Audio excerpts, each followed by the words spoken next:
This is a Y connector. Okay, so if I redraw this one, yeah.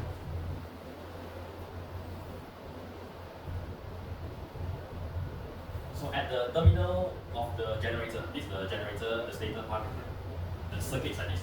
Connect the load. Then connect the load, so your load will be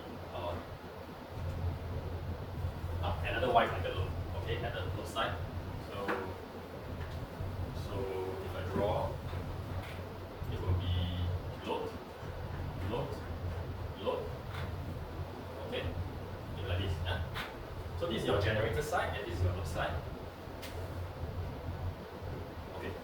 So in the balance perfect case, yeah, if I connect these two, this is the neutral line. Okay, this neutral line, I don't need it. You can or you cannot have it. Up to you. Okay, doesn't matter. But normally we put it so that we allow unbalanced current to flow through it. In the perfect situation that there's no fault balance, then the current flowing here, here, and going here, right? It's A, B, and C. The summation of this current at this point, the KCL, we got black KCL here. So entering is positive, leaving is negative. IA plus IB should equal to IC in the balanced situation. But in the unbalanced situation, this is no longer valid. If I rearrange this equation, it means here. Okay, in the balanced situation, it will equal to 0 when everything sum up. But in the unbalanced case, this is not 0 anymore. You have some value here, meaning that you have leakage current. This leakage current goes where? We normally install a neutral line to allow the current to flow back. So this is the neutral current. So neutral current means you have unbalanced power flow. Yeah. Yeah. So if you want to know how the symmetrical components are related, yeah, they are related to our three-phase current that we measure in STARS. You got A, B, and C. This is what we can measure. Okay. They are related to our symmetrical components. It is a matrix calculation. I'll explain later.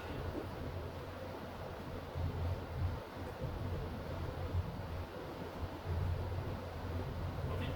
So this is A. A refers to a particular number. I forget what its number already. But A refers to a particular number. And then if I want to know my phase current, the A phase current that I can measure with my meter, okay, it will be equal to 0 sequence plus positive sequence plus the negative sequence of A. Okay, because this is the matrix multiplication, right? So this multiply this. And then this one will be this multiply this. And this one will be this multiply this. Then my IB, the phase current of my B phase, again, the current that I can measure with my meter, will be equal to this calculation. The 0 sequence plus A multiply the first sequence, positive sequence, sorry, plus A square of negative sequence. Okay, this 1 and 2 represent positive and negative. This one is a square. If A is a particular value, I forget what is the value really. It's a constant, it's a number. Okay, and then your C will be just the same, right? IA0 plus IA1 plus IA2.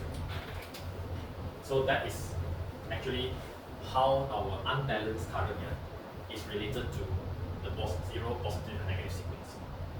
So this is a constant. These are all numbers. Okay, multiply with our symmetrical components, we get our phase current. So in the balance case, all this is 1, 1, 1, 1, 1. So it's always like this. A is like this, B is like this, C also like this. So they are all the same. So in the balance case, so because they are the same, in the balance case, we don't even have to talk about this. Yeah, so that's why when we analyze balance calculation, when we learn balance calculation, we never talk about this component thing yet until we come to the unbalanced analysis. Only the unbalanced analysis, the components come up. So the neutral current that you show. We have this one just to monitor that there is balance. Yeah, so that this one I think because of conducer calibration, they cannot get a perfect 0. Cannot, yes. So this one will just assume it's 0. True enough, yes. Yeah. Similar to this one, we assume it's 0. Yes, yes. So normally, sometimes people ground this as well. Ground the neutral current. Yeah. So that is a neutral current. So this it's a good system that the neutral current is small. So meaning that the phase current, most of the phase current almost balance each other. We have a neutral ground resistor, a neutral ground transformer to use a transformer to ground it. Yes, normally you ground it. So normally you ground your neutral, sometimes you ground neutral. Yeah. Okay.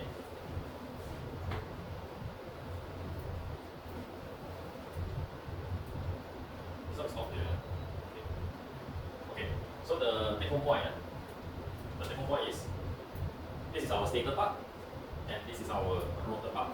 Because they are the same for each of the phase, we can just ignore the other two. And we represent them as something similar, which is like this. Okay, basically I just take one phase out, put it here. The remaining two will be the same. Okay. So notice also there is a physical barrier between two because they are not connected. Yeah, they are not connected. They are only related to each other magnetically. Okay. So through the functions of magnet, the current here induce the voltage here. Okay. So if you look at the generator, it looks like we are performing a magic. Yeah, we are not touching it, but then things start to flow, things start to move. Okay, this is what I mentioned here. The three phases have the same voltages and currents only when the loads attached to them are balanced. Okay, so this is under the assumption, yeah, we have a balanced system. Then only we can do this analysis. Okay. Okay, now we start to look at the effect of a lagging current, leading current, lagging loads, leading loads. Okay.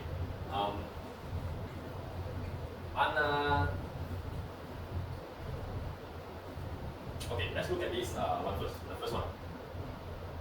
Okay, this is how we represent or visualize, yeah, the unity power factor. Okay, let's assume that we have the unity power factor first, meaning that our load, yeah, it's not even inductive or capacitive, it's purely resistive. So what happens is this, yeah, the way we can interpret this is this. This is your terminal voltage, okay, the terminal voltage, and then this is your, okay, a better way is this is your stator voltage, okay, the voltage at the stator side, the current at the stator side, okay. So, and then you got current drop along the load on the stator side, which is this, okay. And then you got these synchronous reactance, okay. So synchronous reactance is the imaginary part of our current or the voltage drop. So if the imaginary voltage drop is positive, we draw up. If it's negative, we draw down. But in this case, it's always positive to go up. So this will be our, the length, this length, right, is the one that we just draw this out. Okay, we only know this. And this one is the one that we connect from the start point until the end point. So this is the one, this represents the MMF. Oh, for apparent power. Apparent power median. Apparent power median. Okay, the bar, right? Bar. Okay, this will be unity power factor. Okay, so what happens when we have a lagging load connected to our generator? Okay, when you have a lagging load here, the current that flows out from your generator versus the terminal voltage here is no longer like this.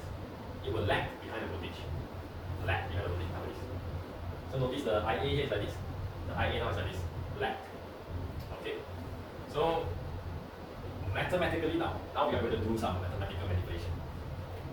This one, if I can just shift it around, draw it like this, it will be the same thing. Okay, but the drawing here is not how to say, it's not one to one. The IA will be the same, right? Parallel. So I'm not changing anything. I'm just taking here, put it here, and then remember I have this resistance drop along my stator. So this will be the voltage drop along my resistance of the stator. And then this is fixed. Synchronous reactance is fixed. And I know that this one is always starting from the end of my RA all the way up. If this is flat, then this will be like this. So it's always 90 degrees with this. Now this is slanted, so 90 degrees with this will be slanted as well. So this and this, right, they are the same. The angle depends on this. Now this like this, so it's like this. So I only draw this. This is the starting point, and this is the ending point, and this represents in my EA. Okay. Okay. Now let's stop here for a while and look back at this equation. I take this equation here and take these two over the other side of the equation, EA is equals to V plus this plus this. If I look at this, it will be the same. From here to here, I can go from here to here, which is V data. From here to here, IA RA. From here to here, XS IA. So it means that from here to here is equals to this plus this plus this, which is the same as the equation. So this is a way for us to visualize, yeah, what happens when you have lagging and when you have leading load. Okay. So when you have lagging load, it looks something like this. Okay. And then when you have a leading load, your IA, instead of lagging behind your current, the voltage, sorry, it now becomes leading. Okay, lead your voltage, right? We are always talking about in the counterclockwise direction. So in the counterclockwise direction, this one is ahead, this one is behind, yeah, because we're moving like this. So again, I'm just taking I'm mathematically manipulating this one. Take this one, put it here, because of the RA, so it's an IARA. So I know that this one is always 90 degrees with my IARA. So 90 degrees with this is like this. So that's why I connect the two dots, the starting point and ending point, EA will be like this. So this is the effect of the leading power factor. And this is the effect of lagging and this is the unity power factor. Okay, so that's how it affects our EA. So immediately you can see for when we compare the lagging and the leading, in the leading case, in the leading power factor case, when you have a leading load, the capacitive load, the EA that you generate at the stator side is lower compared to, because it's shorter, this one is shorter than this. EA is shorter than when you have a lagging load. When you lagging load, then EA is longer, meaning that you need to generate more EA. Okay, at the lagging load. Everything is the same, the RA is the same, the XS is the same. I'm just shifting from a lagging to a leading power factor. By changing only the power factor, the angle between the IA and V phase, I effectively affect the voltage that is generated at the terminal. Yeah. So that is the clever part here. Okay, the clever part here. I don't have to change anything, but I can reduce or increase my EA by only changing the power factor of the load. Okay. So this is one relationship. Okay.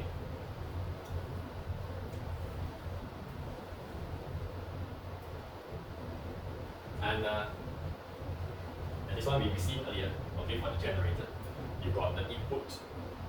Okay, the input power. Input power is torque multiplied by omega.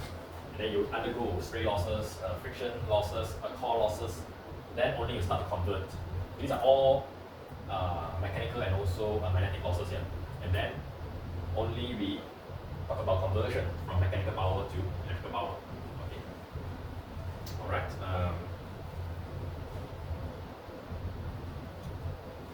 So far so good. Okay. People leading and lagging there. Alright. Let's see. This one.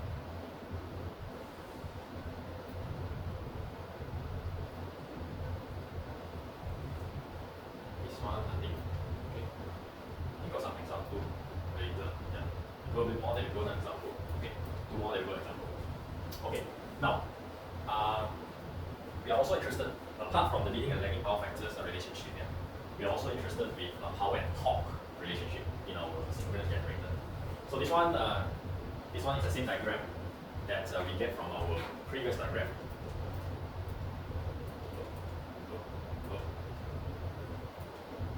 Which is this, okay?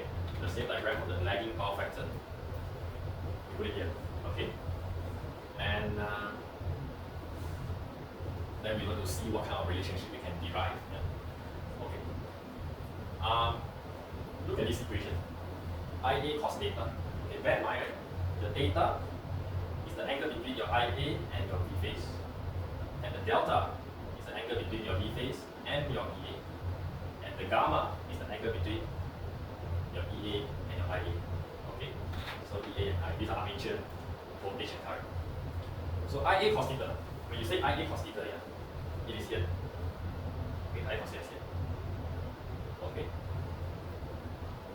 And then EA sin theta. Where's EA sin theta? EA is here, Sin delta, sorry. EA is here. When you take sine of delta, you take the vertical component, which is here. Okay. So this is my EA sine delta. So we can put it here. EA sine delta. Okay. EA sine delta. And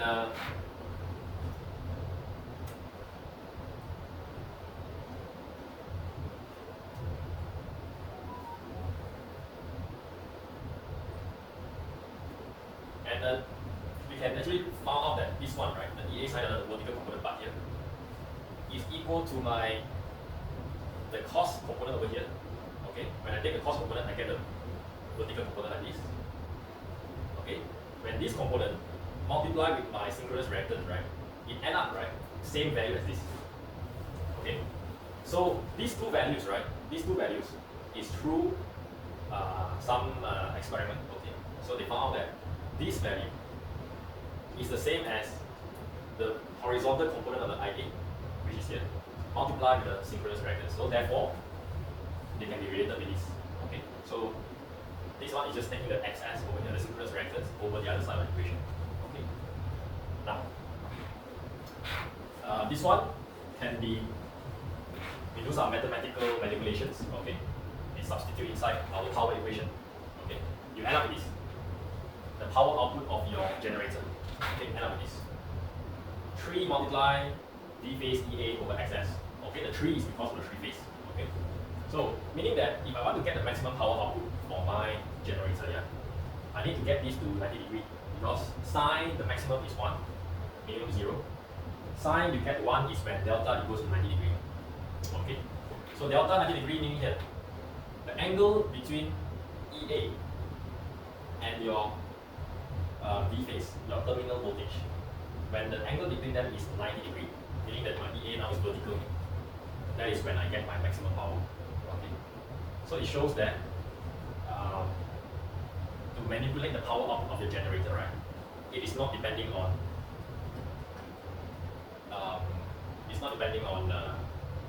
how fast I turn it. Okay, depending on the angle difference between your EA and your V phase. By changing this one, I can change the level of the maximum power I can get. So based on this, the maximum I can get is this one, which is this. Okay, or you can change your synchronous reactance. You can reduce your synchronous reactance, then you can increase this.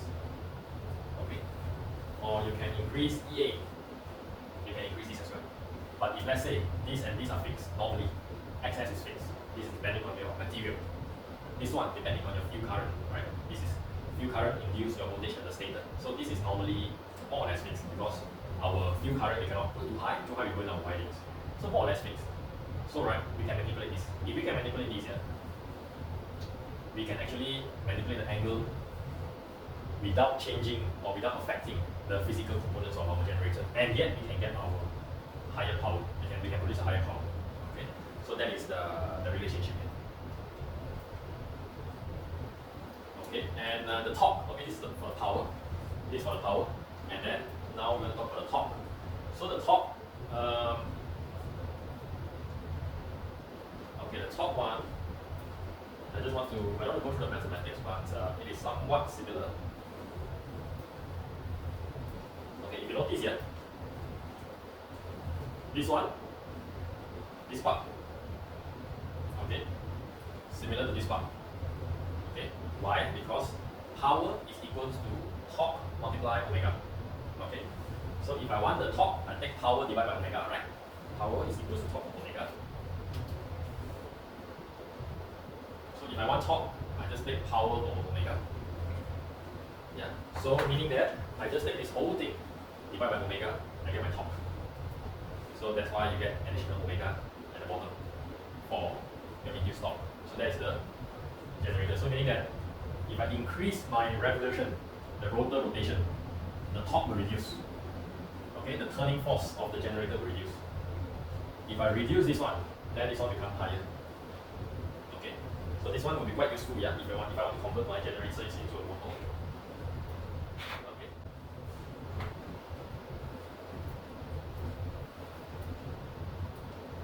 This one stop here. Okay. Okay. So the take home point, yeah. the simple point is, this is our stator part, and this is our rotor part. Because they are the same for each of the face, we can just ignore the other two, and we represent them in something simpler, which is like this. Okay, basically I just take one face out, put it here. The remaining two will be the same. Okay, so notice also there's a physical barrier between two because they are not connected. Yeah, they are not connected. They are only related to each other magnetically. Okay, so through the functions of magnet, the current here induces the voltage here. Okay, so if you look at a generator, it looks like we are performing a magic. Yeah, we are not touching it, but then things start to flow, things start to move. Okay, this is what I mentioned here. The three phases have the same voltages and currents only when the loads attached to them are balanced. Okay, so this is under the assumption, yeah, we have a balanced system. Then only we can do this analysis. Okay. Okay, now we start to look at the effect of a lagging current, leading current, lagging loads, leading loads. Okay.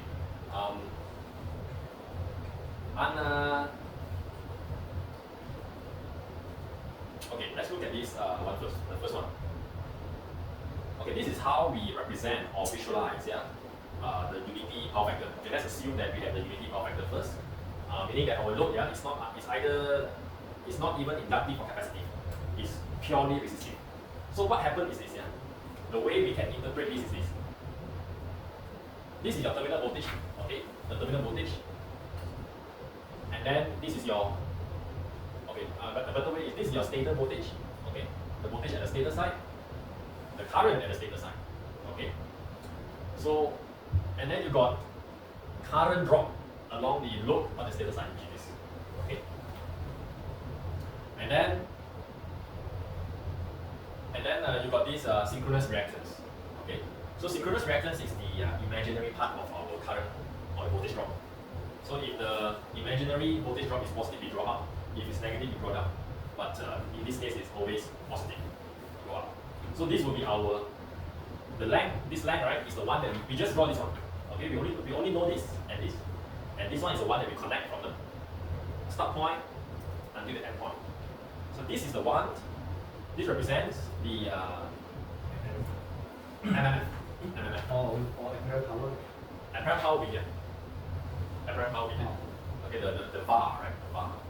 Okay, this will be unity power factor. Okay, so what happens when we have a lagging load connected to our generator? Okay, when you have a lagging load here, the current that flows out from your generator versus the terminal voltage is no longer like this. It will lag behind the voltage. Lag behind the voltage like this. So notice the IA here is like this. The IA now is like this. Lag. Okay. So mathematically now we are going to do some mathematical manipulation. This one, if I can just shift it around, draw it like this, it will be the same thing. Right? But the drawing here is not how to say, it's not one to one. The IA will be same, right? Parallel. So I'm not changing anything. I'm just taking here, put it here. And then remember I have this resistance drop along my stator. So this will be the voltage drop along my resistance of the stator. And then this is fixed. Synchronous reactance is fixed.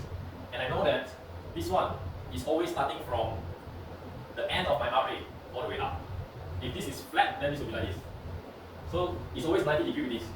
Now this is slanted, so 90 degrees with this will be slanted as well. So this and this, right, they are the same. The angle depends on this. Now this like this, so it's like this. So I only draw this. This is the starting point, and this is the ending point, and this represents my EA. Okay. Okay. Now let's stop here for a while and look back at this equation. Right. If I take this equation here and take this two over the other side of the equation, EA is equals to V plus this plus this. If I look at this, it will be the same. From here to here, I can go from here to here, which is V theta. From here to here, IARA. From here to here, XSIA. So it means that from here to here is equals to this plus this plus this, which is the same as the equation. So this is a way for us to visualize, yeah, what happens when you have lagging and when you have leading load. Okay, so when you have lagging load, it looks something like this. Okay, and then when you have a leading load, your IA, instead of lagging behind your current, the voltage, sorry, it now becomes leading. Okay, lead your voltage, right? We are always talking about in the counterclockwise direction.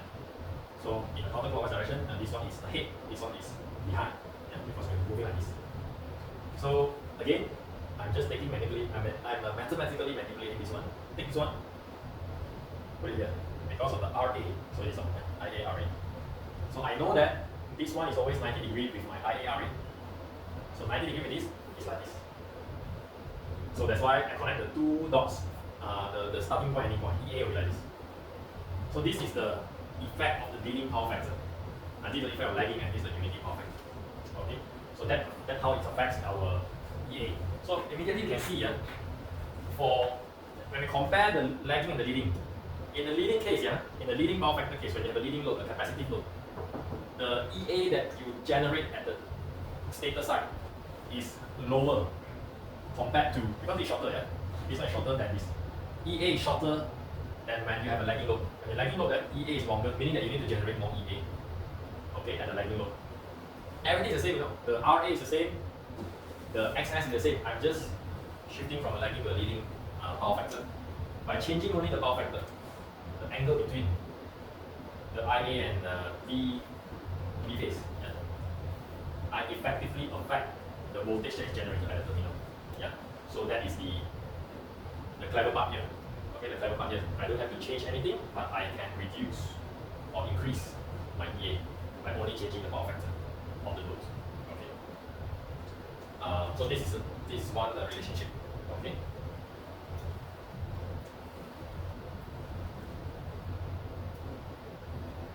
And this one we received earlier. Okay, for the generator, you got the input. Okay, the input power. Input power is torque multiplied with omega, and then you undergo stray losses, friction losses, core losses. Then only you start to convert. These are all mechanical and also magnetic losses here. And then only we talk about conversion from mechanical power to electrical power. Okay. All right.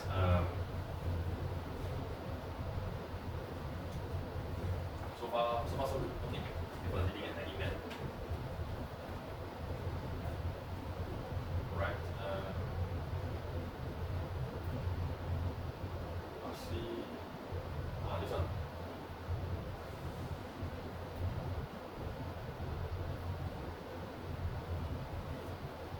This one, I think. Okay. You got some example later. Yeah. Go a bit more, then you got an example. Okay. Two more, then you got an example. Okay. Now, we are also interested, apart from the leading and lagging power factors relationship here, we are also interested with power and torque relationship in our synchronous generator. So this one is the same diagram that we get from our previous diagram.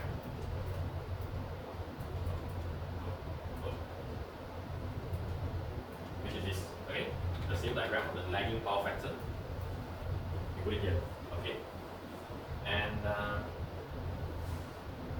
then we want to see what kind of relationship we can derive. Yeah? Okay. Look at this equation. IA cos theta. Okay, bear in mind, right? The theta is the angle between your IA and your V phase. And the delta is the angle between your V phase and your EA. And the gamma is the angle between your EA and your IA. Okay? So EA and IA, these are armature voltage and current. So IA cos theta. When you say IA cos theta, it is here. Wait, IA cos theta is here. Okay. And then EA sin theta. Where's EA sin theta? EA is here, Sin delta, sorry. EA is here. When you take sine of delta, you take the vertical component, which is here. Okay. So this is my EA sin delta. So we can put it here. EA sin delta. Okay. EA sin delta. And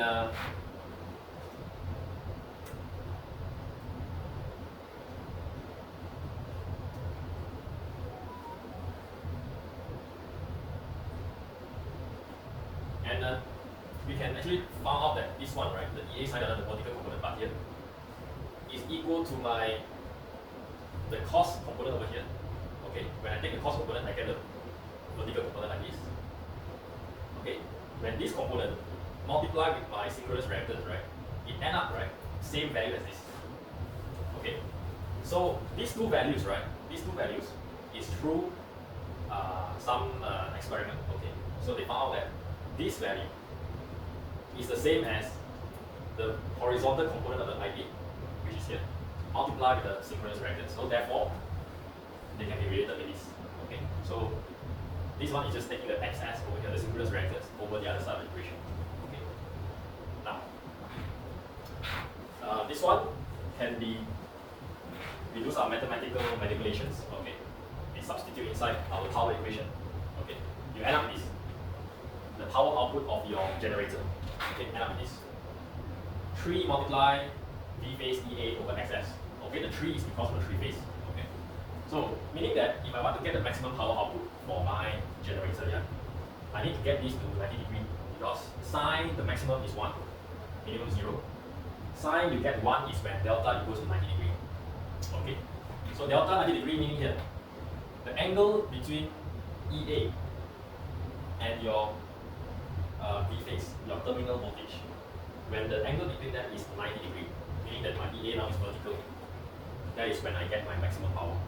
Okay, so it shows that to manipulate the power out of the generator, right, it is not depending on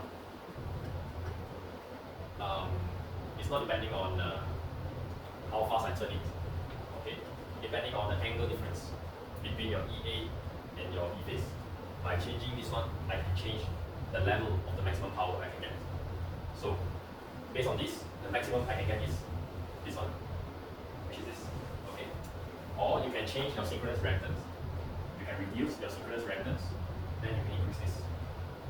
Okay, or you can increase EA. You can increase this as well. But if let's say this and these are fixed, normally XS is fixed. This is depending on your material.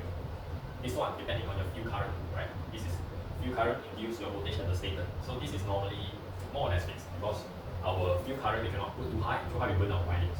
So more or less fixed. So right, we can manipulate this. If we can manipulate this here, we can actually manipulate the angle without changing or without affecting the physical components of our generator, and yet we can get our higher power. We can produce a higher power. Okay, so that is the relationship here. Okay, and the torque. Okay, this is for the power. This is for the power, and then now we're going to talk about the torque. So the torque. Okay, the torque one. I don't want to go through the mathematics, but it is somewhat similar. Okay, if you notice here, this one, this part, okay, similar to this part. Okay, why? Because power is equal to torque multiply omega. Okay, so if I want the torque, I take power divided by omega, right? Power is equal to torque omega. So if I want torque, I just take power over omega. Yeah, so meaning that I just take this whole thing divided by omega, I get my torque.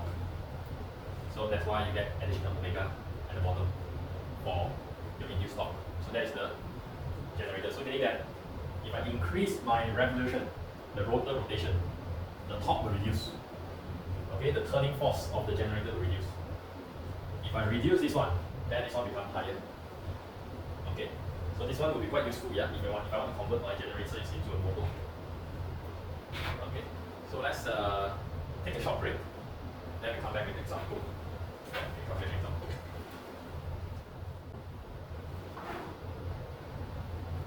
Take a short break.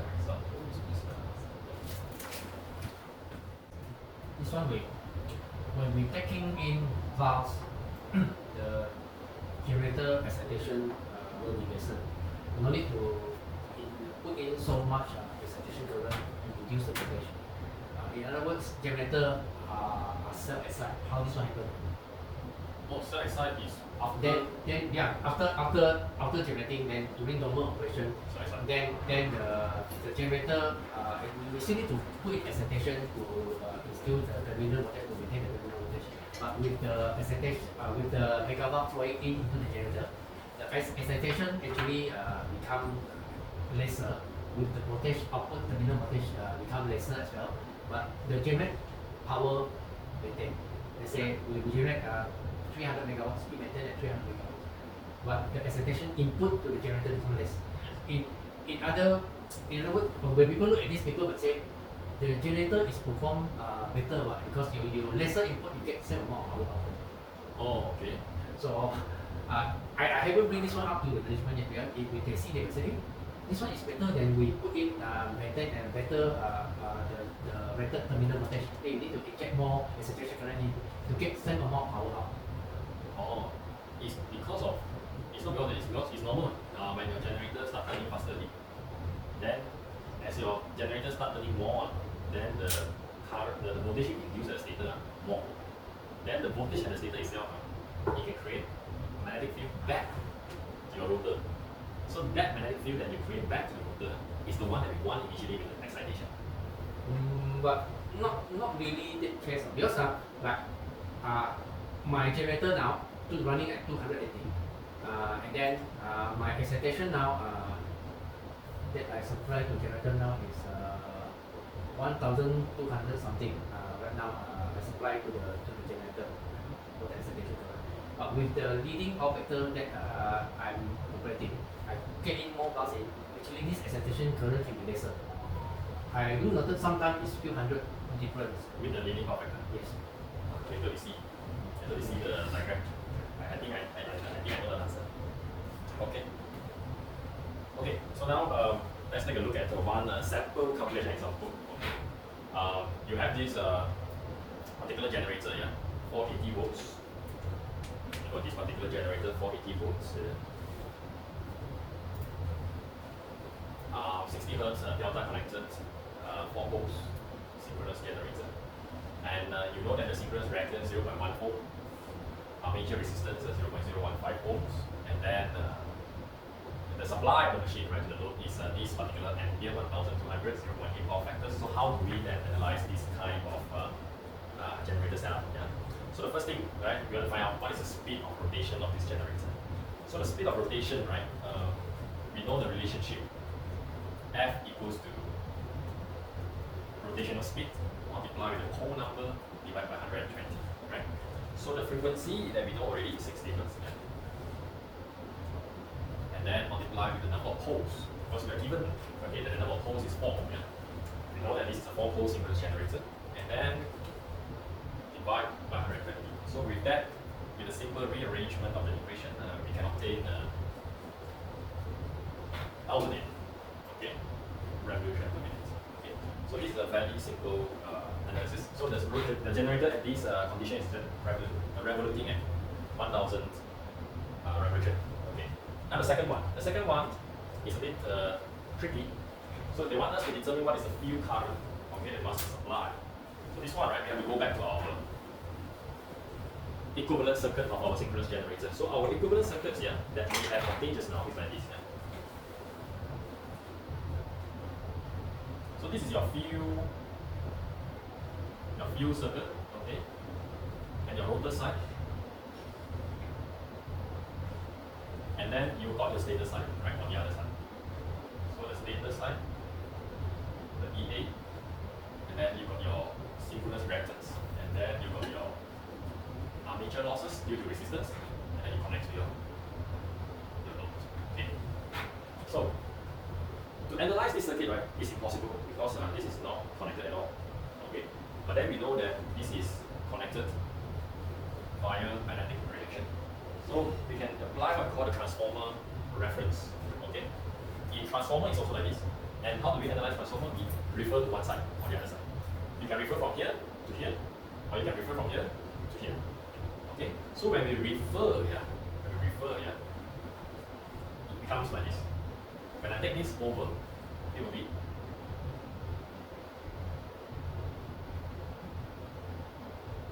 okay. this RF will become some other values.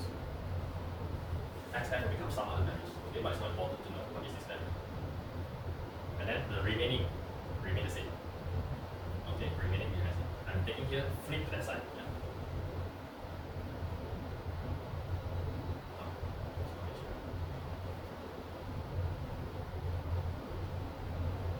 Okay, so now they are saying that how much is this field current?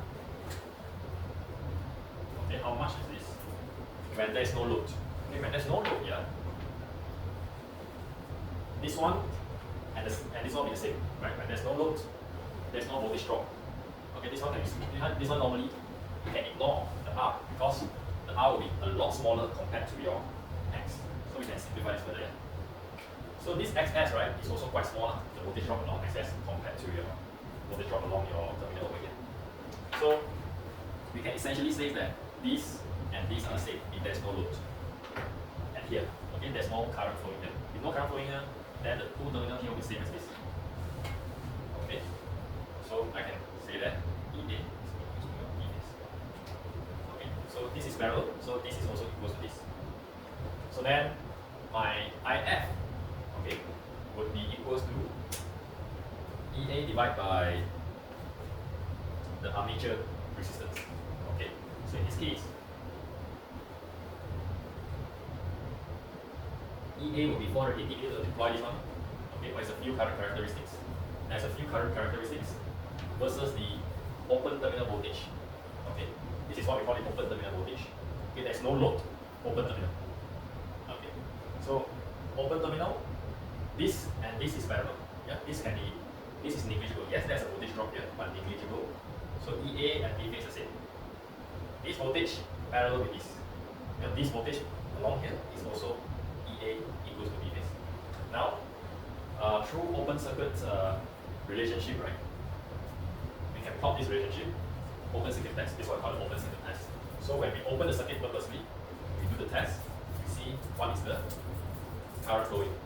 Okay, and for every current that is flowing, I determine what is the voltage drop here. So this is what the open circuit test is about. Yeah, I purposely open circuit at the end. So at 480 volts, I want to know what is the field current. Then look at the graph and then plot. That's it. Yeah. So this is the field. So it's 4.5 amps. So if you look at this diagram, it's about 480. Yeah. So along here, 480 volts. 4.5. Yeah. So the clever part here is not this graph, right? This graph is simple, right? This graph is that we just open circuit here. We run field current, you run whatever current, you do an experiment, right? You run from 0 to 10 amp. 0 to 10 amp, and then you measure what is the voltage here. Okay, but the science behind this is you take this, you can refer to this part. Okay, when you refer to this part, right, it comes like this. This will be some value. Okay, these two values has been converted to some values. Okay, that we don't want to find out. We have no intention to find out, but it's like this. So because it's open circuit, the voltage here same as this, same as this. So by measuring the voltage here, I'm measuring the voltage here. Okay, so that is what it means by open circuit test. Okay. So 4.5 amp. Okay. So now let's see what is the. Is that okay for the explanation for this one? Yeah. So the next one. Yeah. The generator now is connected to a load.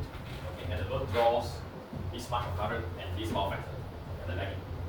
So how much field current will be required to keep the terminal voltage equals to 480? Okay, so this one, right, we need to look back at our per phase analysis. Yeah. So we know now that terminal voltage is 480. Let me rub this.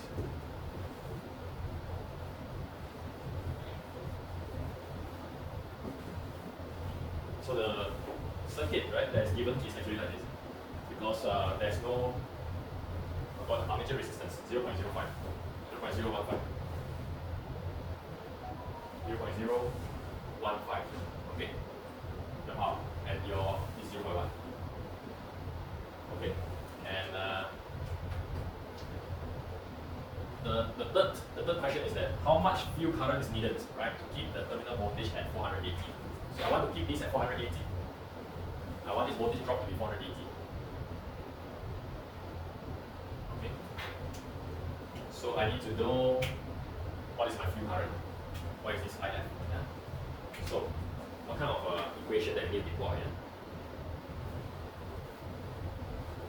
So, first of all, even before we talk about calculating, yeah, we need to convert our current first into phase current. Remember, our line current and phase current. So your line current is equivalent to square root 3 V phase. Sorry, your phase voltage. Your line current is also the same. Okay. So normally, right, if they don't explain the value that they give to you normally is line current, line value. Sorry. Yeah. So we want to convert line values to phase value because we are analyzing on a per phase basis. You divide by square root 3. Okay, you divide square root 3, get a phase current. So your load is drawing this much of current per phase, right? Per phase. And 0.8 power factor lagging. So this relationship, okay, is what we get just now. From here, right, we derive the equation just now. This EA is equals to whatever B phase plus JX IA plus RA IA. Okay. So we have this one. We want to maintain this at 480. IA, do I have it? I have it, right? Because this is the load that is drawing at the stator side. These two, I have it. So I can plug in the value and do the calculation to like this. Okay? Maybe a complex number here because of the J over here. So the EA will be this, the induced voltage, right? Which is here. Will be this. So if you want to keep the terminal voltage at 480, it means that to keep this at 480, EA must be this value. Okay. So but then the question is, I want to know my field current. Okay. So my field current, I can go back to my diagram over here, my plot over here. 500 plus 130 somewhere here. Then I can make my current, which is about 5 point something. Yeah. So the contrast between these two, right? This one is applying at no load, zero load. This one is for the condition you have a load. The load is drawing 480 volts, right? So when this draw at 480 volts, the field current is 5 amp, about 5 amp. When no load, it is drawing about 4.5. So the field current increase. So this one shows, yeah, as I increase the load here, as the load here become more and more lagging, the field current here become larger and larger. Okay, then I need to pump into my rotor. Okay. So now the next one will be similar, right? Leading. Okay. So far good. Okay. So the next one, yeah. How much power is this generator supplying? Right? So power supplying is here, somewhere here. Okay, how much power is supplying over here? And then it's not only one, right? How much power is supplied to the prime mover? What is the machine overall efficiency? Okay, so we know that the power absorbed here must be the same as the power absorbed supplied here. Yeah. So we have calculated. So this particular question is a continuation from here. So we maintain the same load. Okay. We maintain the same load at 1002. Okay, ampere line current. Okay, remember line current. And then your terminal voltage 480. Okay, so we remain the same condition here. 480 voltage drawn and 1002 ampere line current drawn. And then we are given the power factor 0.8 lagging. So meaning that cos theta is equal to 0.8. Yeah, cos theta is equal to 0.8. So we can determine what is theta. Yeah, which is this value, 36.8 degrees Celsius. Yeah. Actually, we don't have to write this also. Okay, we know that this this whole thing is equal to 0.8. This thing is equal to 0.8. Yeah. So remember, yeah, this is your line equation, square root 3. If you are putting phase value, this one becomes 3 instead of square root 3. Okay, we use square root 3 because you are calculating in line value, not phase value, right? So as you calculate this one, then you get the output power. Okay, the output power is simple because we just take the voltage multiplied by the current to get the output power. Okay, and remember the current that we have, the arrow that we have. Okay, that's now the input power and the output power. Along the way you have leakage, right? So this is the linkage here. Okay, the input will be equals to your output. Okay, the difference between that will be everything in between. Yeah? Or you can think of it this way: everything in between plus here equals to here, or everything in between plus here equals to that. Okay, same thing. So whatever that you have at the output, which we have calculated, okay, plus whatever that is lost, including the core losses, the friction losses, the mechanical losses, okay, and the spray losses. So these are all the losses, plus the output equals to your input. Okay. Now, stray losses is normally very small. We can ignore it. Okay, we can ignore it. What kind of losses we can calculate then? We can calculate this is what we call the armature loss, okay, or the stator loss, because we got the RA over here, okay, armature resistance. I got the RA, I got the current, I can calculate my power flow, power loss, yeah. So I take my IA multiply RA, right, which is here. Okay, so multiply 3. Why multiply 3? Because we're doing it 3 phase, yeah, 3 phase. So remember, yeah, your IA now is in your phase value, yeah, not in your line value. Line value is 1002, phase value is 1002 divided by 3, you get the phase value. And this you get your first loss. Okay, the first loss is your armature or the stator loss. The second type of loss is core losses and mechanical loss. This one is given to us here, assuming that we know what is the core losses and the mechanical loss. Was it given to us in the question earlier on? Okay, the mechanical loss, core losses is 30 kilowatts. Okay, friction loss is 40 kilowatts. Okay, so assuming that we know this one, yeah. Normally, this one it's a fixed value, normally it's a fixed value. Okay, so we know this, so we just take this class, here we get input power. Okay, so quite straightforward on this one. The armature loss plus the core and the mechanical loss, which is given to us 30 plus 40, plus the output power, then I get my input power. Alright, so the input power is this, the output power is that. The efficiency will be the output divided by input multiplied 100%. Yeah, which is given to us here. Okay, the output divided by the input multiplied 100%, I get my efficiency. Yeah, so that's for the efficiency part. Okay, This one also can apply to motor. can apply to motor also. Can apply to motor. Okay, so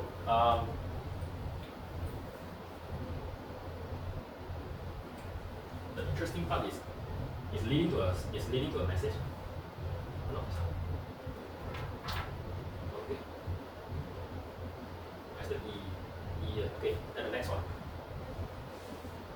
So if the generator load right now from no load, initially no load, I calculate what is my field current needed, and then put the load there. I calculate what is my field current again, and then now I take off the load again. Okay, I take off the load again. So if the generator load was suddenly disconnected from the line, what would happen to the terminal voltage? Suddenly from here I remove, what would be the terminal voltage? So how do we analyze this one? Okay, so this one we need some kind of analysis, some kind of understanding of how generator react. Okay, if I remove my load here, which is this one here, if I remove this one, suddenly it becomes 0, open circuit. The IA will drop, right? Because it becomes open circuit. So IA will drop.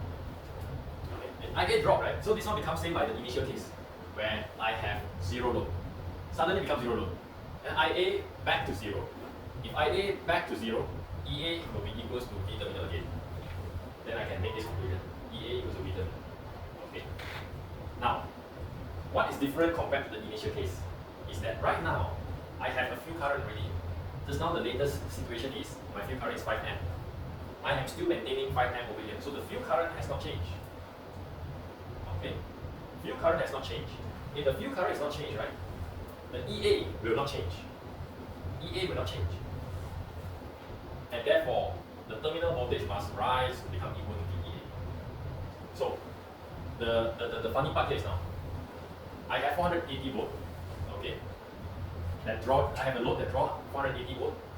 This kind of voltage will require 5.2 amp flowing here, okay? But now I remove this. When I remove this one, the circuit theory tells me that this and this should be equal.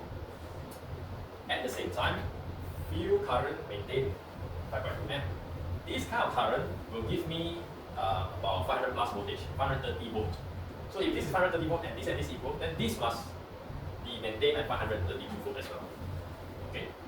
So therefore, if the load were to suddenly drop, the terminal voltage will rise to 530 volt. So it's not go to zero. Initially, when no load, zero, I switch on the generator. Okay, I switch on the generator to excite 480 volt over here. Okay, initially I do that. Then after that, I put in the load. I make sure that the load consumes 480 volt as well. And right now, when the load consumes 480 volt, my field current rise to 5.2 amp. And when my load is consuming at 480 volt, I suddenly remove it. The voltage does not drop. Okay, the voltage instead dropping rise to 532 volt instead of back to zero. So initially, here zero, no load, voltage is zero. I put load and then I remove the load. It does not go back to zero, but it goes to 530 volt. So that is the special part of this generator. Okay, this because of the excitation over here. Okay, so the next question is finally, right? Suppose that the generator is connected to a load, same drawing 1002 ampere line value, but instead of lagging 0.8, now it's leading 0.8. Okay, so how would the field current be required to keep at 480 volt? So to understand this one, yeah, we have to go back to our equivalent circuit. Okay, so you look at the equation. The equation is slightly different. Yeah. 1002 then.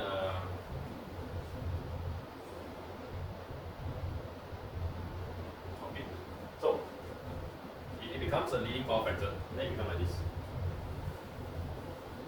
So now, what the question is asking here, instead of 0.8 lagging now, it's the same circuit like this one, but it is 480 with 0.8 leading.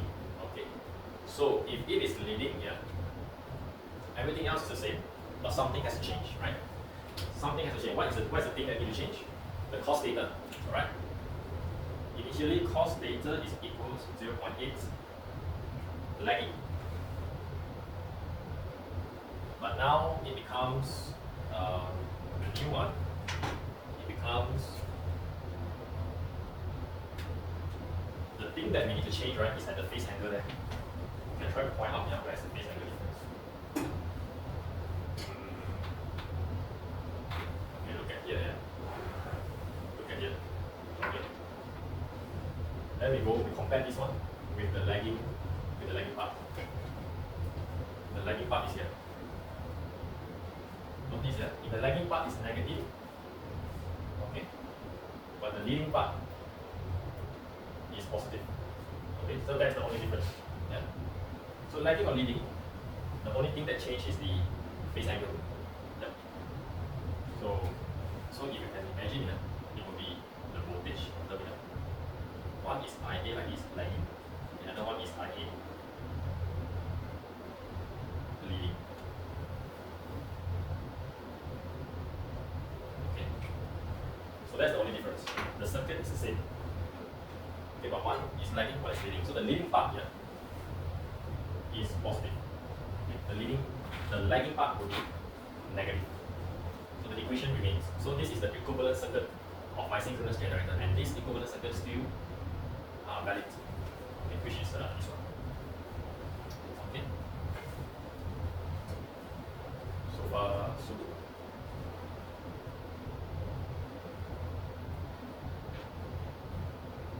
Okay. Any question? Yeah. You digest it. Okay. So that is the example here. This one is just power. If this one can ignore, also never mind. The most important is this one. This and this one, right? The most important. Yeah. The basically from the, so the whole purpose of this exercise, right, is to show from starting the generator and then to putting a load. You start the generator, you connect the load, and then after you connect the load, and then you remove the load, and then after that you change the load. That's the whole flow of it. Yeah, regarding your question just now, the parallel one, yeah, that one is in the parallel of generator with power system. Otherwise, inside is a clockwise. Okay. All right. Okay. All right. Thank you. With the leading power factor and leading power factor. Oh yeah, yeah, yeah.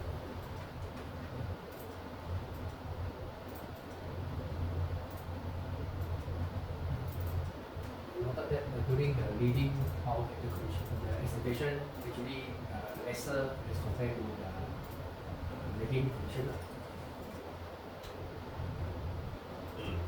During the leading, the excitation current is less. Yes, it's less. With the set amount of output power in terms of megawatt, but the terminal voltage is lower with leading condition. Yes.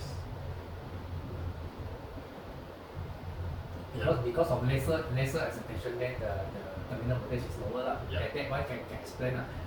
But the magnetic field part, because we need to explain that you need to have a higher density of magnetic flux to give up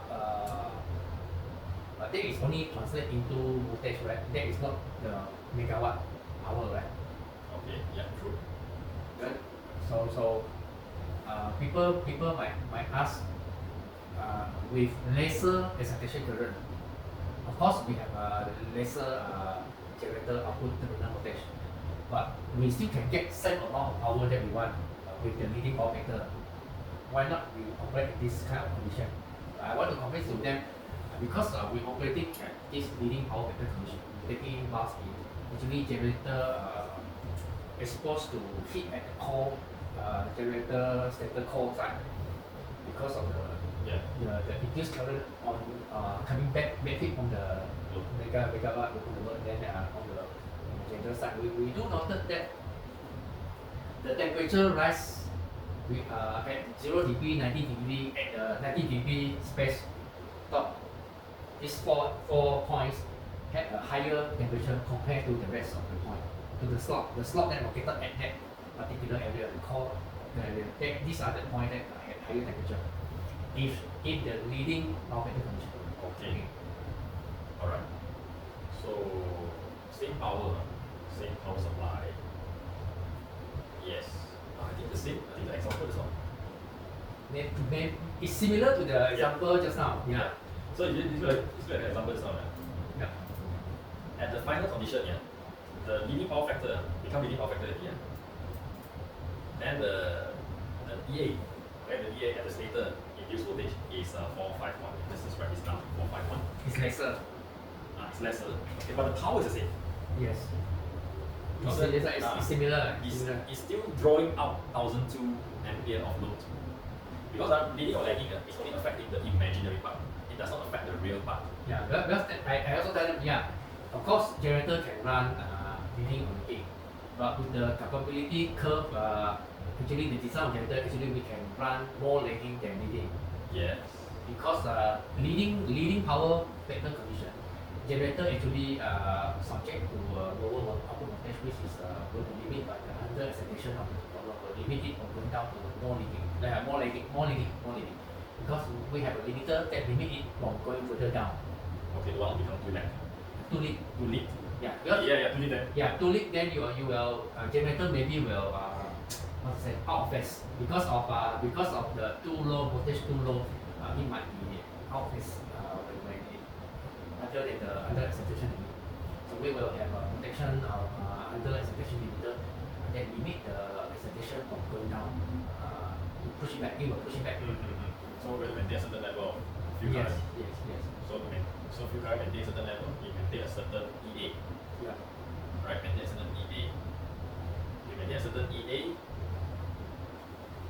then you okay.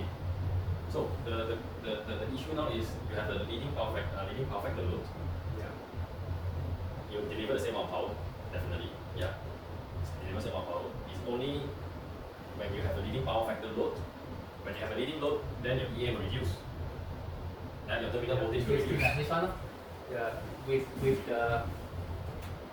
the leading power condition that we're taking out, taking in, putting 1 megawatt of the system.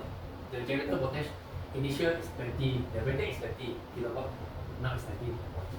This one, okay. Yeah, so this will drop. So the input excitation current and the excitation low voltage side, this one is the one that entering generator excitation. It's 1002 something. Will drop also, right? Will drop. Yeah, with this one increase, it will drop. Yeah. Actually, can see the.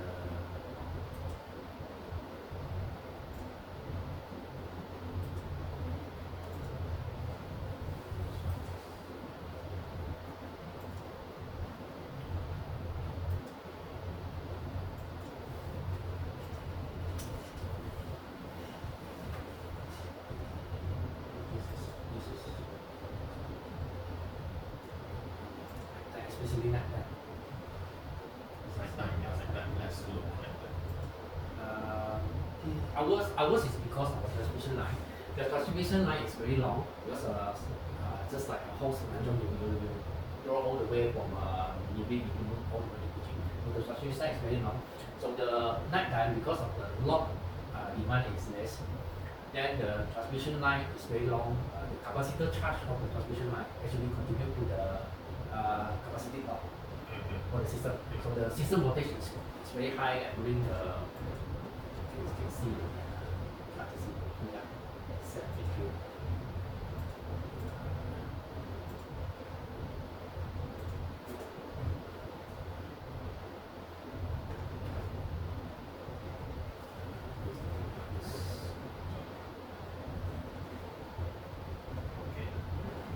Night time is 275, we can 281 something, so we're taking in 62.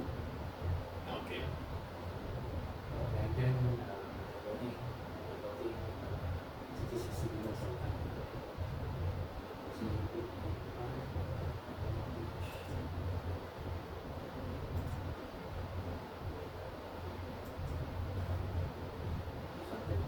Any view?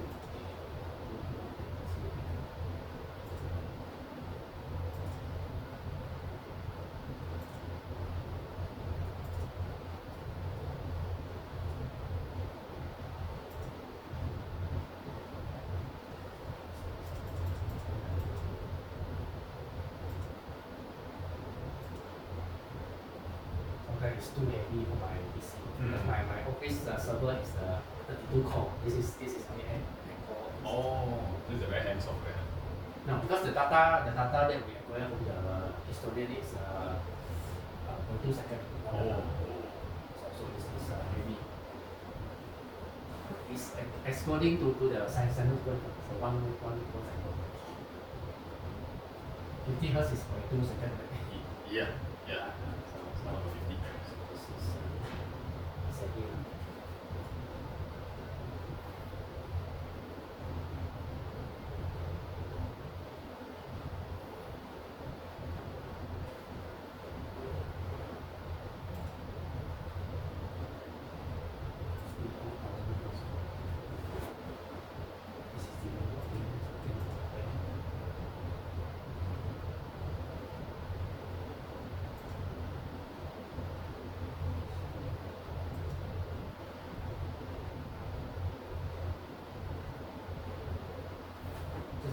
This one can just now we have 283, just it's 1001 something, right? Now this is 1002 because we are actually taking in less megawatt.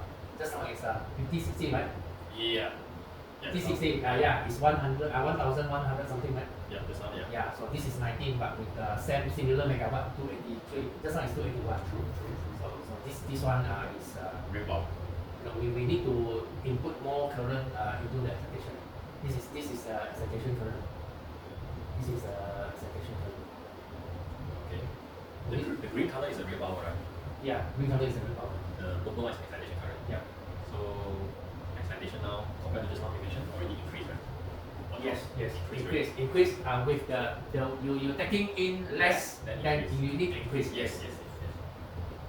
Yeah, makes sense. Then in other words, people might say, then you taking in more valves, actually we are more efficient because you need to you less input to the generator, you get same amount of power. Oh. Yes, if I That's the misconception. yes, and so with this how are we going to convince boss actually this is not the correct because I tell them because yes in other words we are more efficient but our generator stability is an issue because you are running at this one if anything happen to the grid you are running at lower voltage then the voltage level to play around during the grid disturbance easily can hit the limit and then maybe if the protection is not activated to push it back one then we might create So how to convince that this is nothing to do with efficiency. yeah.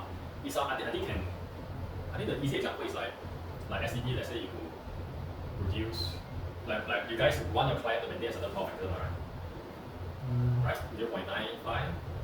If the client's power factor drop too low, you guys will charge them penalty there. Yeah. Because when the power factor drop, then you need to deliver more VAR. Yeah. Okay, now you deliver more VAR, the total cost of your generation will increase. Yeah. Because you need to inject more excitation. But then you can only charge them the real power, you cannot charge them the VAR. Got. For those consumers that are using three-phase power, actually they got 2 meter. They got energy meter and power factor meter. That to calculate the power factor. If the power factor is less than 0.8, we will charge factor time. Yes. Yeah, that one's only to monitor the power factor. No, they will reflect inside your electric bill. Electric bill. You have like X ringgit per VAR. We only got X ringgit per megawatt, right? Let's say our house also only X amount of ringgit per megawatt, right? We don't. Yeah. Yes, but there is a factor on additional power that they will charge you based on the factor. Yes, yeah, that's what I'm trying to say. But normally, I did not see it so far in my bill because my house is also using 3-phase. I got 2 meter, but I haven't received any payment because of my power factor. It's not good because I always we always can correct our power factor to make it as near to unity as possible. Yes, the one I think how utility charge right on the low power factor one is based on the additional cost of the utility. Maybe there's some formula. They know that okay, if the power factor drop below certain level, our cost will increase. So then they ask the client to maintain a certain power factor. If the client power factor drop below certain level, then we charge you accordingly. The meter I think you mentioned right, the VAR meter is not to say we are charging you based on a per VAR basis. It's not like that. I think it's based on utility need to spend this additional amount to supply you because of your big VAR. Our company already got the ratio already calculated. They put like what is the power factor now that you are using. Then they will put a factor time to your bill. Maybe times 0.1 add another 0.1 or 0.2 on top. It's like a ratio thing. Yeah. The ratio thing relates back to the utility cost. It's nothing to do with I deliver you X VAR, so I charge you X amount. No. So I think to convince your management, I think maybe it's like you can tell them something like this in terms of dollar. The concept is similar like this. Like we can charge people on megawatt, but we cannot charge based on megawatt. So it's like the VAR that comes in has nothing to do with efficiency. It's only affecting the voltage. Yeah, nothing to do. You only can say you can have nothing to do with efficiency. Yeah, the real power. Our generator require less input to get the same amount of power. I mean, this was the same. Real power the same, but the excitation voltage drop. Yeah. But is the excitation voltage drop? Is it so significant in terms of cost? It's just 1,000 volt. No, in terms of amp, because it's amp. Because when we calculate the usage, the ampere is important, right? The ampere. Yeah. So the ampere different around 200 amp. 200 amps. You time the voltage is 6k. No, it's around 380 watts. So excitation voltage. Yeah. So that will be 1,000 plus what? Kilowatt in kilowatt that one is per minute or per second. So it's quite a lot. So So that's why it's better to produce in like to supply in lagging power factor. That's right. Now my strategy is we can take in megawatts. Okay, because it's also said, but the magnitude, because I told that the magnitude in or out at the end, this is west because megawatt is the west side. The actual doesn't turn into more. So in and out, the magnitude at the end all turn into heat. All turn into heat. So we can accept a little bit megawatt coming in. We operate near to the unity and then we set the excitation also lah. But we with that maybe we doesn't save that much but the excitation do reduce the excitation current do reduce we're running near to unity but leading. Near to unity, lagging is different again. So slightly leading Slightly leading. Slightly leading, then still quite efficient. The IF is still quite low. Yeah. I'm waiting for E3 to give me the answer because actually we do engage E3 to help us study on this one as well. But if you guys are concerned with the IF, right, why not operate the lagging all the way? Because the grid operator they have challenges constraint to maintain the system voltage. Because nighttime, this station is the one that only can absorb the pulse during nighttime or during daytime because they don't have a system reactor at the transmission line. So the line too long, then they don't have any ways to reduce the voltage. I see. So Because normally during the transmission line, as substation area, they do have a reactor bank or capacitor bank to control the voltage. But now because of I think the planning side maybe it's a different party. They do the transmission line so long then they do not include any reactor in the system. To maybe overlook on the distance of the. Just now you mentioned you cannot maintain the voltage. Is it because lagging you need that voltage high, they cannot support that high voltage? Yep, we cannot run at lagging because if we run at lagging, then we need to increase the excitation. Increase the excitation, then the voltage go even higher. Yes. Then they cannot. They cannot take it. Yeah. The green side cannot take it. Yeah, unless the easy way is to change the transformer tapping lah. But right now is the station is not comfortable to change any tapping lah because actually there is a risk of changing the tapping from not up and down. Yeah. Often changing up and down also not good for Not the for the oil. for the transformer oil condition lah. Yeah. Oh, I see. So how to convince them lah? Yeah. Not to convince, like explain to them. I think it's Yeah. efficiency. Explain to them because right now I also need to try to find how to monitor the efficiency of motor and generator as well lah.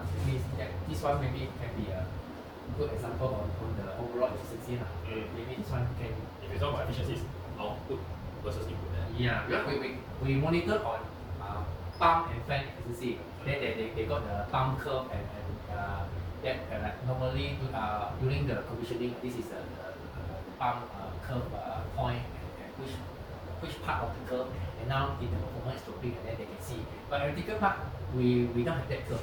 We don't have pump curve. So for this one, maybe need to calculate. Yeah, because I was thinking on using the hydrogen purity windage loss as one of the efficiency as well. Because this is windage loss, friction loss. Friction loss, yeah, this one. Yes. I see. Okay, interesting. Also, I think I know what you're trying to say because of management, they are concerned about cost. Yeah, because we are remote monitoring and diagnostic. Yeah. So our job is to improve the system performance. Or in other words, save money or generate more efficient lah. So we need to prove to them that our section or division really value them lah. And, so that to continue exist. I see. Yeah. Yeah. Because we are new, we just formed, and we need to show them our value. Oh, I think what you mean with I don't understand. So the IF when IF the excitation, current and voltage, it multiply up to few kilowatt. Is it substantial enough to produce that few kilowatt? This is the thing that maybe need to calculate this. Let the management decide how to operate. I don't think the few kilowatts of power, the excitation power, I don't think it's that significant. But I think the other thing we roughly calculated is one day is not 1 kilowatts in megawatt. One day. Total. Yeah, one day. It's a megawatt, one or 2 megawatt. 1 or 2 megawatt. if you translate into money, sell 1 kilowatt per 20 cent, 30 cent is quite a lot. 1 kilowatt 30 cent, 1 megawatt will be done 1,000. Then how about 1 year? 30 cent, 200, no? Right? 1 day, 200, no? Right? 1 year, is it a lot for company, right? 73,000. Oh, yeah, lah. This is expectation itself. Expectation, yeah. Okay, okay. Then well, I need to calculate. This one saving, and in terms of long-term duration of the generator, maybe because you're running taking in mobiles, then your generator certain points subject to heat, and then the installation degrade. Then next time when it's catastrophic breakdown, then the maintenance cost of the equipment might be more than the same. True. Because from what I see, 70,000 1 year for a generating company, not that much. Not that much, yeah. It's a drop in the bucket for a utility company. Because the fuel current, you cannot run away one. The expectation is the push and pull with the load, right? You cannot avoid one. You're leading or lagging, it will naturally affect that. I think the most important you want to maintain the efficiency, the power you send out and the power you consume. The thing that now, because now my concern is you don't run two law on the generator voltage. Two law on the generator voltage, because in two law generator voltage, one thing is current will increase. Because you same amount of output, the voltage lower, then the current will be higher. When current higher, then the circuit subject to higher temperature. Now it's okay, still okay, because we are using hydrogen and water cool. If the hydrogen purity not good, or the water temperature is not enough to cool the heat to dissipate, get all the heat out, then the insulation will start to damage. Then that is the problem start. Yeah, because generator outlet will also connect the power back to our station use. So if the generator outlet initial is 20 kilowatt become 19 kilowatt, then our 6 kV side, the voltage will drop from 6.3 to around 5.9, 5.8. So that one will cause the motor all to operate at a lower voltage and high current. Then that side will also have problem on the overheat of the insulation. I see. It's a chain effect. Yeah. Okay. Because I noted my motor, I noted a lot of spike here and there. This is our 6 kV voltage. This is unit 1, this is unit 2. So the current, the branch current, then a lot of equipment to connect to the 6 kV system. Here got some motor and transformer. The one at our 6 kV branch. This is a transformer. This is spike. So it's something that's interesting relationship which governs also our generator profile. Okay. One interesting is that when we plot the chart of flux and also the number of turns, okay, from this calculation, we think that okay, if we increase the number of turns, if I increase the number of turns, the number of n, okay, if I can put it out in the equation.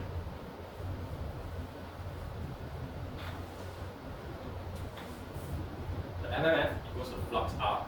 The MMF is Ni. Okay, by right, if I increase the number of turns, number of N here. So in a generator, it will be the same. If I increase the number of turns around my poles, my windings, I increase the number of windings, then MMF should increase, right? And then as MMF increase, then the flux should increase, but not. In magnetic field, there are some exceptions over here. So when we plot the relationship of flux and the turns, number of turns, okay, you see later. The relationship is like this. So initially, yes, I have a huge increase in my flux, but then after a while, it sort of flattens out. Okay, why is that the case? This has to do with magnetic saturation. So in your conventional circuit, okay, you have to always bear in mind. In the conventional circuit, we are dealing with current, and in the magnetic field, we're dealing with magnetic field. It's not current yet. The concept is similar, the calculation is similar, but one is current, one is magnetic field. Remember, magnetic field to flow, right? You need a medium. That medium is the magnetic core. So magnetic core, right? When magnetic field start to flow, okay, initially the magnetic core is empty. There's no magnetic field inside the magnetic core. But as magnetic fields start to flow, the magnetic core will accumulate the magnetic field. So the core will start to accumulate. After a while, the accumulation saturates. When the accumulation saturates, the core cannot accept more field than that. So that is what happened here. The magnetic field start to accumulate in the core, and then as the core become more and more saturated, then the accumulation become slower and slower, eventually flattens out. Okay, so similar like we are filling out the bottle. Okay, initially we can fill out the bottle fast, but after coming up to the top, then we slow down, right? Same thing here. So when we plot the flux and the number of turns, right? Based on the calculation, yes, theoretically the turn increase and then the flux should increase, provided I have an unlimited, okay, permeability, unlimited a super magnetic core, but we don't have that. So if I can plot this against this, okay, and I know that this is related to like to the flow, okay, of the flux and the area, then I can also relate the V, which is the flow, okay, the flow of the flux with something similar to this, with the magnetic field as well. Okay, this H is given to me by my current line. So same thing. Alright. So in generator, we talk about knee point. So in generator or even in motor, we are always operating in this region, the saturated region. Right? It makes more sense. Why? Because we will get the most torque out of it, the most voltage induced out of it. Okay. And why would we want to operate in this region? We will not want, because here we are not fully utilizing our magnetic field material. Okay. So in your generators and in your motor, right, the operation is exactly the same as a transformer. Okay. The only difference is that transformer is not moving, but generator and transformer, generator and motors, right, they are moving. Okay, you have a moving part there, but the actions are all the theory behind it, right, are all the same. It's based on transformer action. That's why we say that your generator and your motor is your moving transformer. Okay, it's transformer action, and you got this relationship here. Okay, so this is an actual plot. Yeah? This is an actual plot of magnetic intensities and also flux density. So something like this. Yeah. Okay, I want to go to something interesting over here. Hysteresis loss. Okay, something that governs our hysteresis loss. Okay. When we talk about magnetic field, yeah, talk about magnetic field. Then we got something like this hysteresis loss. Yeah. So maybe can I ask a little bit? Do you deal with hysteresis loss in your operation of generators? What is hysteresis loss that you mentioned? Hysteresis loss in the heating of the core. If the heating of the core. Yes. I think normally. We did not count because we know that the generator will have heat loss, but we don't know how to measure and how to calculate it. I see. Yeah. Because just now when we talk about the magnetic field, magnetic flux, it only deviate or changes due to the current itself or the voltage. With the voltage, let's say now our motor now rated at 6.3 kV with rated current, let's say 20 amp.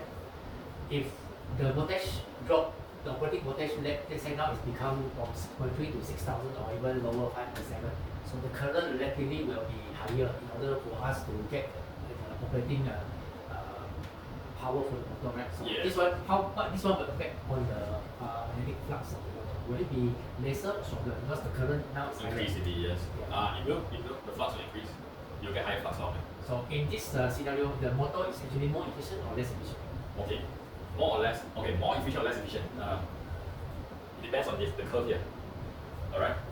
So if you're already operating at this saturation region, by increasing more current, you won't have much effect on how fast your motor can turn or how fast your generator can turn. I would say electric machine in general, or how fast an electric machine can turn. Okay. For electric machine, because it's a synchronous speed, it cannot be turning faster than 3,000 RPM. Yeah. So the dead speed is already fixed, but the current increases. It will not, even though the flux is increasing, but I think because of this, the power factor of the motor, let's say rated original is 0.85 for the motor for the power factor. Yeah. So now the power factor maybe it will be affected, or the angle will be affected by this voltage loss.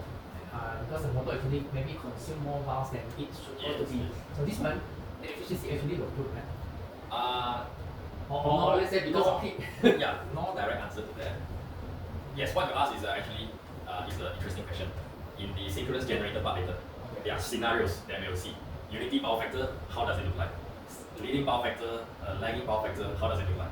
So three different power factor scenarios that you mentioned. Yeah, it will affect the speed of the rotation, the efficiency of the machine. Yeah, so we'll see that. But as you mentioned here, now the question that you mentioned, yeah, just to share, the complexity is there. The complexity is not direct. There are a lot of factors together. For example, in this case, yeah, even with only two components, flux and current, then we are talking about whether you are in the saturation or non-saturation region. So it's not a straightforward answer that, okay, if I increase my current, will my flux increase? And then again, you have to talk about synchronous generator, you have synchronous speed. Okay? And in fact, right, to sidetrack a little bit, for synchronous generator, the speed of rotation has nothing to do with the current. It has to do with the field, rotation of the field, magnetic field. So we will go through that. Yeah, go to the synchronous generator. So but just now I asked a question, whether you deal with hysteresis loss, yeah? Yes, you don't calculate it. Why? Because hysteresis, in actual, yeah, it will manifest as heat, yeah. So where the heat comes from? Yeah, the heat comes from this curve relationship. So without going into the words, yeah, the description of the words, I would like to explain using a diagram to be clearer. Okay. So you got this diagram of your flux versus your intensity. Okay, you got your flux, and then the relationship will be, if you're talking about flux, okay, with the symbol like this, flux versus your MMF, or you can describe it using the intensity of the flux.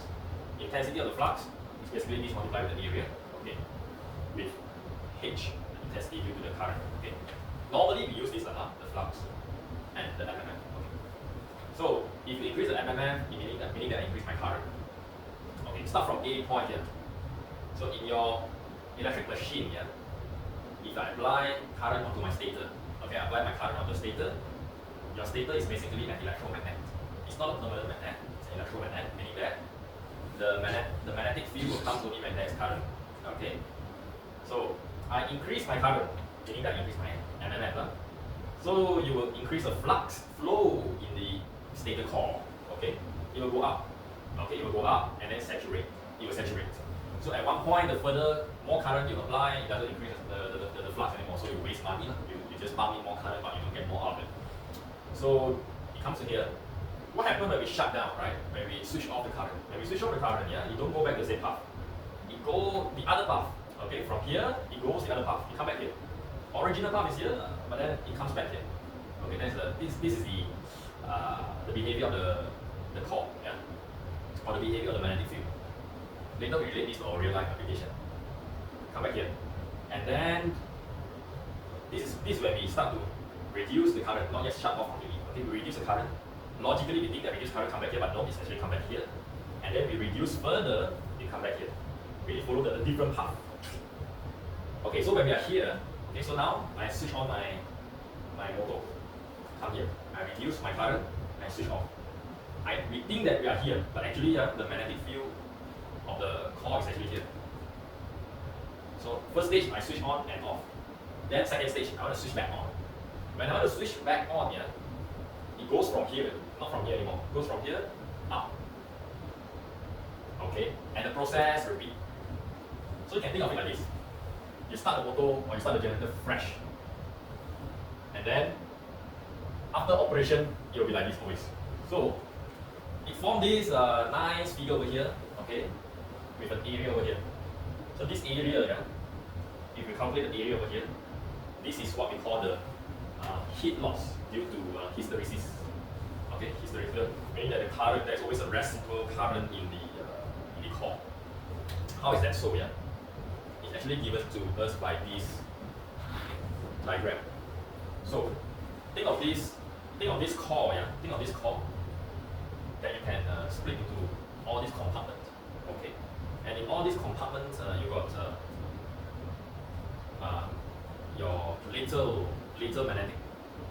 magnetic arrow. Okay, so they are all random initially. Okay, so when your magnetic core is random initially, okay, then there is no how to say magnetic property lah. So the magnet cannot have no off out. Okay, but when we start to apply current, let's say from this direction to the next, yeah, when you apply the current from here to there, then the magnetic field will align itself into the direction of the current, but not perfect. Alright, it will be mostly in that direction, but not perfect. Okay, something like this. Yeah. So when I remove the current, do they go back to the original? No, they don't. Right? Because these are random random to start with to begin with. So when I apply the current, force it in one direction, and then remove it, the little magnetic field inside will not go back to the original position. That explains, okay, this explains why we have the hysteresis loop. This is what we call the hysteresis loop. This explains why we have this behavior. Okay, if in the ideal situation, what we apply, okay, what we apply can go back to the original. Okay, after we remove the current, then we will not have this loop. It will be a straight line always all the time. Okay, that will be the ideal case, but that is not. Okay, in fact, we have this. So because of this hysteresis loop, you often heard that our datacom are made of laminations of metals. Okay, the lamination want to be as tight as possible. The lamination want to be as thin as possible. Each lamination. Why? If the lamination is thin, then less current can flow, or less field can flow. Right. So the behavior of magnetic field, fortunately, okay, somewhat similar to current. So if current cannot flow, magnetic field also most likely cannot flow. So if we make the plate thin, less area for the field to flow. But thin got problem. Thin meaning that we can accommodate less field. So how do we solve that? We take a lot of those small plate, thin plate, jam pack them together. Okay. So that is the reason behind it. Is it similar to iron loss? This one? Iron loss, no. Iron loss is iron loss is due to current flow. I square R. Iron loss is I square R. This one is hysteresis. This one is due to magnetic. It's something like a I square R for magnetic field. Yeah, I square R for magnetic field. Yeah. This one, how? Because I think the generator, the motor during the design, they already calculated and they count this laminated core to prevent these losses. So if this one is already fixed, how can we control to minimize this? Let's say like during the operation from time to time, how are we going to reduce these losses to a minimum? The hysteresis. To reduce it to minimum is down to the how to say the material of it. So let's say from time to time, yeah, what you do is that you don't drastically on and off. Okay, like normally generator we say that okay, when we switch on, we don't normally switch off if you don't need. Okay, you don't like when you like it then you switch on, and you don't like it you switch off. It's not like that, right? Because why? When we operate, yeah, when we switch on, let's say all the way I stay here. Okay, I stay here, then the flux will stay here. Alright? If I on and off, then it will be like this. So like this, then you got heat. So that's one thing. Operation. Nothing much we can change in the operation part to avoid this. Because this, even to avoid this, it's come down to the manufacturing part. The lamination have to be as tight as possible. So in operation, maybe we can examine, okay, is there any gap that is bigger? Not to say gap big to the extent we can see, but big relative to the original. Yeah. So why we jam pack the lamination is so that the air gap is as little as possible. Okay, little air gap. Air gap, right, has to do with the calculation just now that we didn't go through for the transformer one. Because the air gap, okay, this one, yeah, this one we calculate the reluctance, yeah, L over mu A, okay. Just now the mu here is the permeabilities of the material, okay, but actually this one can be broken down, okay, into the material, the mu of the material, I would say M, and the mu of the relative. Okay, so this relative is to describe the relative strength of your material with the air. So if I have more gap, this one increase. Okay, so this one increase, this one reduce. This one reduce, flux increase. Flux increase, more heat. Yeah, that's why we want to have as little air gap as possible. This one, let's say, generator is not designed to frequent start-stop. If let's say we frequently start-stop of generator, so what will happen? The first thing that we can tell the station, hey, this is not the correct practice to do so. By doing so, actually you will shorten the lifespan. What are the variables that can cause the lifespan of generator to be shorter lifespan? Is it because of the heat that will present in the generator because of the losses become more along time? You start stop, then this one maybe become bigger. Is it the size, the S become bigger, The area become bigger, then the losses will, in terms of heat, become more, maybe you start for more than 30 times, let's say the first time and the 30 times, the heat generated inside the generator become more, so that can we say, yeah, over a long time. Over a long time, maybe you talk about 10 years of this kind of or we practice. can say the degradation of the insulation Degradation, yeah. later. Yeah. This one is just still surface lah. If we go through the next module is a synchronous generator. Then we see more details. Okay. But hysteresis, normally hysteresis law, just to put it out there, explain it, because later on we see we have a power diagram to see along the way from input to output. Okay, what are the losses? One of it is hysteresis loss. So I just want to explain it. Is how does this hysteresis